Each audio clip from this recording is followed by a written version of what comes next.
আর মাছে লবণ, হলুদ, লঙ্কার গুঁড়ো ভালো করে মেখে নিয়েছি। আগের দিনের মাছে এত স্বাদ ছিল যে মাছগুলো না ভেজে মশলা মেখে ঝোল করলে তার খুব স্বাদ লাগতো। তো আমিও আজকে এরকম বানিয়ে নেব আগেকার দিনের মতো একটা বলতে গেলে হারিয়ে যাওয়া রেসিপি। তো হাতে মাখা মাছ আমি দেখো কাঁচা মাছগুলো ঝোলে দিয়ে দেবো। মাছগুলো আমি ফুটন্ত ঝোলের মধ্যে দিয়ে দেবো। তো কীভাবে করলাম রান্নাটা দেখতে থাকো।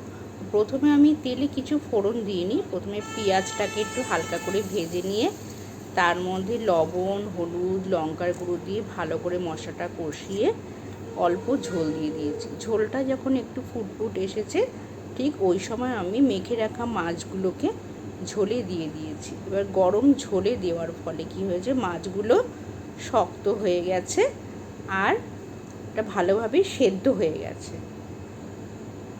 মাছগুলো পুরো ডুবিয়ে দিয়েছি।